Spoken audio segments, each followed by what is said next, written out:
Hariom, Namaste, good evening everyone. Welcome to another video of GK Law classes. So जैसे कि आप जानते हैं हम कंपनी लॉ कर रहे थे पिछले 2-3 वीडियोस के अंदर, तो आज हम अपनी अगली वीडियो लेके आए हैं कंपनीज एक्ट के तहत, वो है incorporation of the companies. So I hope आपने प्रीवियस दोनों ही वीडियोस देख ली होंगी regarding history, origin of the company and kinds of company. अगर आपने नहीं देखी तो वॉच नाउ. हमने जो है कल आपके साथ एक शॉर्ट भी शेयर किया था regarding contents of MOA and AOA. To all दोस्त जिनको नहीं पता MOA एंड AOA होता क्या है, let me tell you. It's memorandum of association and articles of association. Section 4 and 5 भी कॉन्स्टिट्यूट करते हैं. इसके रिगार्डिंग आज हम वीडियो स्टार्ट करने से पहले थोड़ा सा डिस्कस करेंगे ताकि जिन्होंने हमारा कल इवनिंग का शॉर्ट नहीं देखा उन्हें पता चल जाए इसमें क्या आता है, राइट. सो उसके बाद हम जो है इनकॉर्पोरेशन ऑफ द कंपनी पे ही सारा फोकस रखेंगे. इसके अंदर सेक्शन 7 और सेक्शन 9 आपका मेजर फोकस एरिया रहेगा. तो आइए वीडियो को शुरू करते हैं.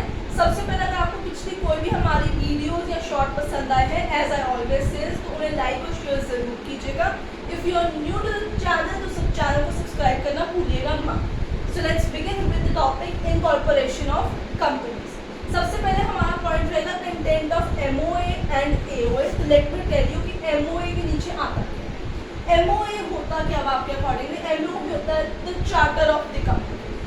चार्टर का मतलब वो चीज़ जिससे पता चलता है कि कंपनी असल में है क्या, उसके ऑब्जेक्ट्स क्या है, उसकी लाइबिलिटी क्या है, उसका नाम क्या है. ये सारी चीज़ें MOA के अंदर आती है. It is an very important document क्योंकि इनकी साइंड कॉपीज जो है इनकॉर्पोरेशन के दौरान डॉक्यूमेंट्स के अंदर हिस्सा बनती हैं, और जब तक आप उसकी कॉपीज नहीं देते साइन करके तब तक इनकॉर्पोरेशन इम्पॉसिबल हो जाती है. So these two provisions are very important. So let me tell you what comes under the concept of MOA. इसमें सबसे पहले आता है the name clause. Now what does the word name clause means? Name clause means the name of the company. So when you are actually making a company, it is being floated, created, made and is given in front of the register for incorporation by promoters. The company is created by promoters. So basically MOA उसमें क्या होता है कि हमें सबसे पहले name clause में एक नाम कंपनी का डिसाइड करना होता है. If we have few members, तो इनकॉर्पोरेशन से पहले हम कंपनी का एक नाम डिसाइड करते हैं, ठीक है, जिसकी हमें सबसे पहले इनकॉर्पोरेशन में अप्रूवल भी लेनी होती है before submitting the documents for incorporation. So suppose कीजिए कोई कंपनी है, उसका नाम है XYZ. सो नेम क्लॉज को मेंशन किया जाएगा एमओए में. What is the name of the company? XYZ. Whether it is a public limited listed company और public unlisted company, a private company और व्हाट खूब स्टेटस जो है वहाँ मेंशन होगा नेम क्लॉज. नेक्स्ट थिंग आती है आपके पास ऑब्जेक्ट क्लॉज. ऑब्जेक्ट क्लॉज यानी व्हाट आर दी ऑब्जेक्ट्स, किस कारण वो कंपनी फॉर्म की गई है. कोई फार्मास्यूटिकल कंपनी होगी तो उसका क्या काम होगा? मेडिसिन बनाना, फॉर्मूलाज क्रिएट करना, R&D करना और मेडिसिन को इवेंचुअली मैन्युफैक्चर करके सेल करना. तो ये उसका मैन्युफैक्चरिंग कंपनी का काम हो गया. This is the object. Then we have registered office clause. MOA के अंदर 5 चीज़ें आती हैं. नेम हो गया, ऑब्जेक्ट हो गया, थर्ड होता है आपके पास रजिस्टर्ड ऑफिस क्लॉज. सो रजिस्टर्ड ऑफिस क्लॉज मीन्स जो उनका रजिस्टर्ड ऑफिस है, जिसे आप हेडक्वार्टर्स भी कह सकते हैं, जहाँ से सारी डीलिंग होती है, ठीक है. So it specifies the state जहाँ पे उनका ऑफिस जो है सिचुएट करता है. Then we have liability clause. Liability clause माने company is limited by shares, by guarantees. अगर शेयर से लिमिटेड है तो कितने ऑलरेडी पेड अप है, कितना कैपिटल कॉल ऑन करना बाकी है, ये सारी चीज़ें आपको लाइबिलिटी क्लॉज के अंदर पता चल जाएगी. Then we go for MOA के अंदर एक चीज़ और थी जिससे हम कैपिटल क्लॉज कहते हैं कि जो उसका कैपिटल है, कितने कैपिटल के साथ, पेड अप कैपिटल के साथ कंपनी फॉर्म की गई है. बहुत सारी कंपनीज होती है जिसमें आप देखेंगे स्पेशली पब्लिक लिस्टेड कंपनी जिसमें लिखा होता है कि 500 करोड़ के साथ इसका पेड अप कैपिटल या जो इनिशियल कैपिटल है उसका ऑथराइज कैपिटल है कितना, वो 500 करोड़ है. उसके साथ ही कंपनी स्टार्ट हुई है.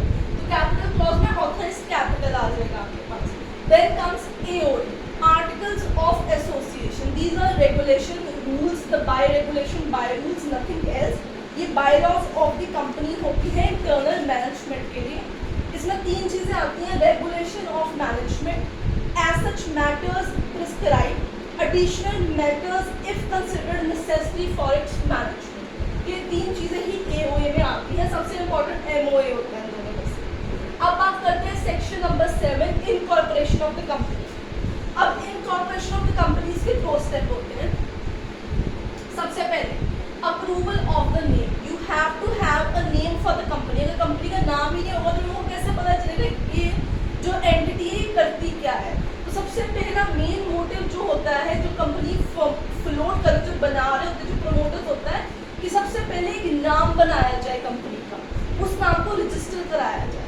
तो सबसे इम्पोर्टेंट पॉइंट आपको ये याद रखना है कि इनकॉर्पोरेशन ऑफ द कंपनी, उसके नाम की इनकॉर्पोरेशन या आगे चल के कोई भी मॉडिफिकेशन एमओए के किसी भी क्लॉज में करानी है आपने, तो किसके पास होगी? रजिस्ट्रार ऑफ द कंपनीज के पास होगी। हर स्टेट के अंदर एक पर्टिकुलर जगह पे एक रजिस्ट्रार बैठता है, जिनके पास स्टेट के अंदर जितने भी ऑफिस सिचुएट करते हैं, मतलब जिनका हेड ऑफिस होता है, वो वहाँ पे रजिस्टर कराई जा सकती है। जैसे आप यहाँ पे देख सकते हैं DL माने दिल्ली है वो ऑफिस, ठीक है।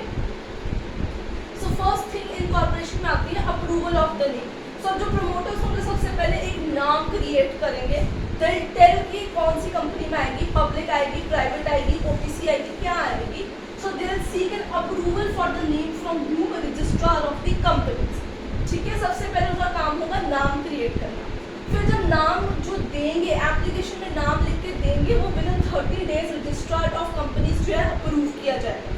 अगर अप्रूव हो गया तो एक नेम जो है वो रजिस्टर्ड हो जाएगा। इनकेस अगर नाम किसी से मिलता जुलता होगा तो उनको रीफाइल करने के लिए भी कहा जा सकता है या ऑल्टर करने के लिए भी कहा जा सकता है कि नाम को चेंज कर दो। जब आपका नाम हो गया, अप्रूवल हो गई, अब बारी आएगी इनकॉर्पोरेशन। इनकॉर्पोरेशन किस तरीके से की जाती है? डॉक्यूमेंट्स को आपको सबमिट कराना होता है। You need to make a list of documents. आपको एक फाइल बनानी पड़ती है प्रॉपरली, जिसके अंदर आप क्या करते हैं मैं आपको बताती हूँ। सबसे पहले तो इनकी एक एक फोटोकॉपियाँ लगती है, मतलब एक एक फोटोकॉपी नहीं, प्रिंटेड कॉपी रादर लगती है, ठीक है। उसके ऊपर जितने भी सब्सक्राइबर्स होते हैं उनके दस्तखत होते हैं, ठीक है। Let me tell you, subscriber माने वो जो आगे चल के कंपनी के मेंबर्स बन जाते हैं। कल जैसे मैंने बताया था कि पब्लिक के अंदर मिनिमम 7 मेंबर्स होते हैं, प्राइवेट कंपनी में मिनिमम 2, OPC में 1, तो वही सब्सक्राइबर होते हैं बिफोर इनकॉर्पोरेशन, ठीक है। तो उनके यहाँ पे दस्तखत हो जाते हैं। इसके अलावा इस डॉक्यूमेंट में और क्या आता है हम वो देखते हैं। क्या क्या आएगा? डेक्लरेशन आएगी सबसे पहले। किसी भी कंपनी सेक्रेटरी, चार्टर्ड अकाउंटेंट की डेक्लरेशन होगी कि उन्होंने जितनी भी इंफॉर्मेशन दी है, जितना भी फॉर्म फिलिंग किया है for incorporation of the company, क्योंकि इनके पास फॉर्म्स होते हैं, उनको भी आपको फिल करके देना होता है। सो इसकी कॉपियाँ होगी, सब्सक्राइबर्स के दस्तखत हो गए, फॉर्म होगा, फॉर्म जब लिख लोगे ये भी कॉपियाँ होंगी। इसके साथ जो किसी CA या CS से आप एक दस्तखत कराई हुई डेक्लरेशन लेके आओगे कि भाई जो दी गई जो इन्फॉर्मेशन है वो करेक्ट है, वो ट्रू है, ठीक है। हर सब्सक्राइबर का नाम, उनकी एड्रेस, उनके पर्टिकुलर्स, जिनको कल को आपने मेंबर बनाना है इनकॉर्पोरेशन के बाद, ठीक है। आपका रजिस्टर्ड ऑफिस जो है उसका एड्रेस, अगर आपने अभी तक ऑफिस को रजिस्टर्ड ऑफिस में कन्वर्ट नहीं कराया तो उससे पहले हम उसको कॉरस्पॉन्डेंस ऑफिस कहते हैं। उसका एड्रेस की जहाँ पे ऑफिशियल लेटर्स आएंगी जाएंगी, नोटिस आएंगे जाएंगे, वो कौन सी जगह होगी आपके पास।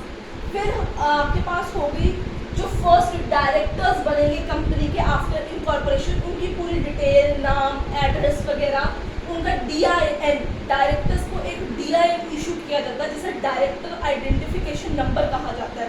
This is a very important question, ये आपसे पूछा जा सकता है, what is the full form of DIN, ठीक है। तो that is directors identification number. Her director का यूनिक नंबर होता है और उसके पास जब उसने डायरेक्ट किसी भी कंपनी का लगना है तो वो DIN होना ज़रूरी होता है।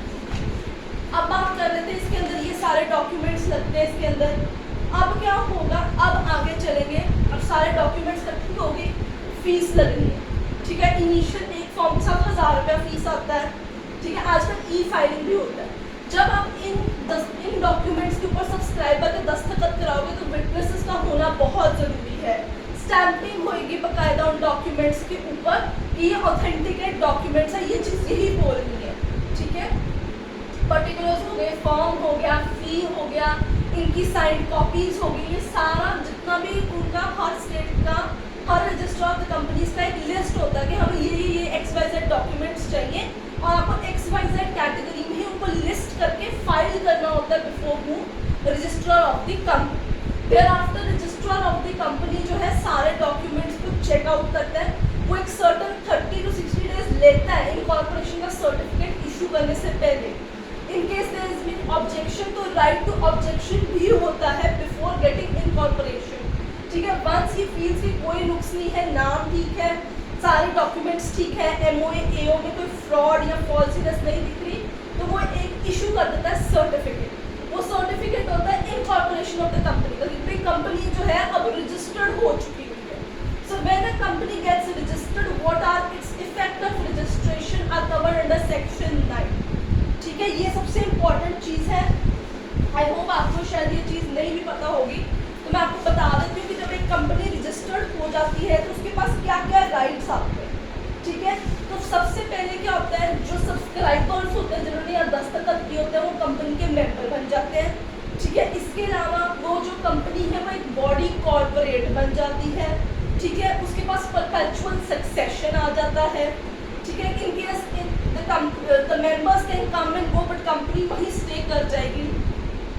The company would have the power to acquire, hold or dispose of any property, both movable, immovable, tangible, intangible properties. इसके अलावा उनको राइट मिल जाएगा to contract, to sue and be sued in the said company's name. तो ये सारे effect of registration section 9 में आएगा। अब एक चीज़ जो इस इनकॉर्पोरेशन के अंदर बहुत ज़रूरी है, सर्टिफिकेट ऑफ इशुएंस के साथ साथ रजिस्ट्रार ऑफ कंपनी एक ये नंबर भी आपको जारी करता है। ये हर कंपनी का एक यूनिक नंबर है, CIN, corporate identification number. I repeat, CIN, corporate identification number. ये हर कंपनी का यूनिक नंबर होता है। 2013 में ये नया कॉन्सेप्ट लेके आया गया सरकार के द्वारा कि हर कंपनी का एक CIN नंबर होगा जो 21 डिजिट्स का होगा। आई रिपीट, 21 डिजिट्स का होगा। आपके सामने कि आप देख सकते हैं लड़ीबंद तरीके से मैंने बहुत सारी नंबर्स और लेटर्स लिखे हुए हैं। दिस इज CIN, 21 डिजिट्स का ये आपके पास CIN है। अब मैं आपको बता देती हूँ कि इसमें कौन से लेटर क्या बोलते हैं, क्योंकि ये बहुत इंपॉर्टेंट चीज़ है। सबसे पहले यहाँ पे कंपनी लिस्टेड है कि नहीं लिस्टेड है। सो L means the company is registered. I really don't know कि कंपनी को इस नंबर पे एग्जिस्टेंस करती भी है कि नहीं, but I got this number from my book from which I am teaching you all. ठीक है, नेक्स्ट आपके पास आते हैं 5 अगले डिजिट। ये 5 अगले डिजिट इंडस्ट्री के कोड होते हैं। Then 2 next alphabet is the state, ये दिल्ली की स्टेट है। फिर नेक्स्ट 4 डिजिट्स कौन से साल में कंपनी जो है इनकॉर्पोरेट यानी रजिस्टर हुई है, 1995। फिर अगले 3 आपके पास आगे चल के जो है और आते हैं लेटर्स। दोज अल्फाबेट मीन्स कि कंपनी किस काइंड की कंपनी है, पब्लिक है, प्राइवेट है, आपके पास फॉरेन कंपनी, गवर्नमेंट कंपनी है या चैरिटेबल ऑब्जेक्ट्स की कंपनी है, क्या है। It is a public listed company. और लास्ट जितने आप 6 न्यूमेरिक कोड देख पा रहे हैं वो आपका रजिस्ट्रेशन नंबर होता है। ठीक है, सो DIN director identification number, CIN corporate identification number, certificate of issuance किसके इनकॉर्पोरेशन कौन करके देता है, रजिस्ट्रार ऑफ द कंपनी के पास कराई जाती है, वो ये सर्टिफिकेट जारी करते हैं। रजिस्ट्रेशन के इफेक्ट, रजिस्ट्रेशन होने के बाद क्या राइट्स, क्या पावर, क्या फीचर कंपनी को मिलते हैं, सेक्शन 9 में है। इनकॉर्पोरेशन के 2 स्टेप होते हैं, अप्रूवल ऑफ द नेम लेना और दूसरा सारे डॉक्यूमेंट्स को फॉर्मेट के अंदर लिंकिंग करके फीस प्रिस्क्राइब पे करके MOA AO की कॉपी सब्सक्राइबर के थ्रू साइन करा के पर्टिकुलर्स भर के सारे जो है आप रजिस्ट्रार के पास सबमिट करेंगे, जिसके बाद वो आपको सर्टिफिकेट दे देगा और एक CIN जारी कर देगा। ये 21 डिजिट्स का है, भूलिएगा मत।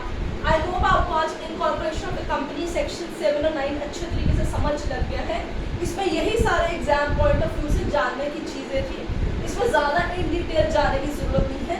अगर आप नाम, एड्रेस या अपना जो काइंड ऑफ ऑब्जेक्ट या जो आपकी लाइबिलिटी क्लॉज है कंपनी की चेंज करना चाहते हैं, सेक्शन 13, 14 और 15 में वो मेंशन है। You can study them, it is not a difficult one.